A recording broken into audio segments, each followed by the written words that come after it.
It wasn't about love. It wasn't about rekindling old flames.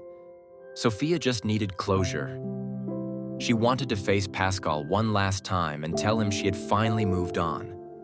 But what she didn't know was that someone was watching. The wedding day was perfect.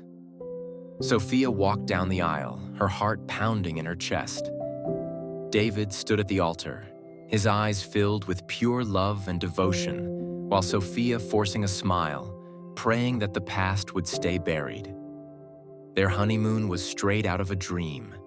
A private beach, candle dinners, and David's arms wrapped around her every night. He was the perfect husband, and she wanted to be the perfect wife. But then, the first message arrived. "I know what you did." She froze, staring at the anonymous text. Her fingers trembled as she deleted it. It had to be a mistake. No one knew.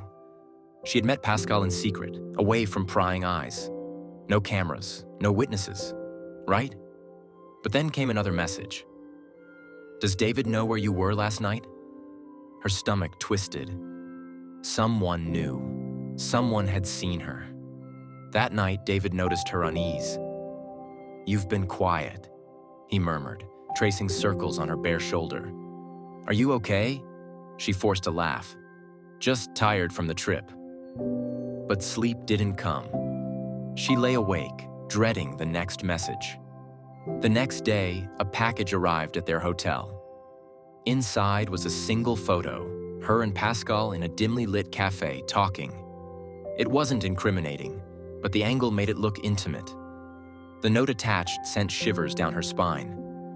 "Tell him or I will." Panic gripped her. Should she confess?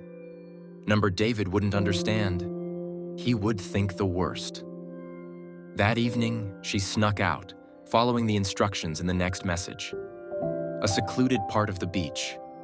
She didn't know what to expect. Money demand? Threats? But as she stood in the darkness, a figure emerged. Pascal. She gasped. "You? You're the one sending these?" He smirked. "Did you really think you could walk away so easily?" Rage bubbled inside her. "You're sick. What do you want?" He stepped closer, lowering his voice. "I want you to tell him the truth.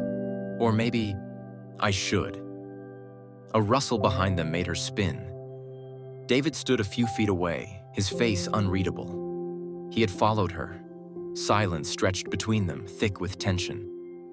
"David," she whispered, "it's not what it looks like." He didn't speak. His gaze flickered from her to Pascal, then to the photo in his hand. His fingers curled into fists. "You lied to me." Tears welled in her eyes. "I didn't cheat. I just needed to say goodbye." David let out a bitter laugh. "And you thought I wouldn't find out?" Pascal smirked. "She's good at keeping secrets, isn't she?" Fury surged through David. In one swift motion, he punched Pascal, sending him staggering backward. Sophia screamed. "Stop!" Breathing hard, David stepped back, his expression torn between love and betrayal. "I need time," he said, his voice raw. "I don't know if I can trust you." Sophia watched him walk away, her heart breaking. If only he knew. She had never stopped loving him. But sometimes, love wasn't enough.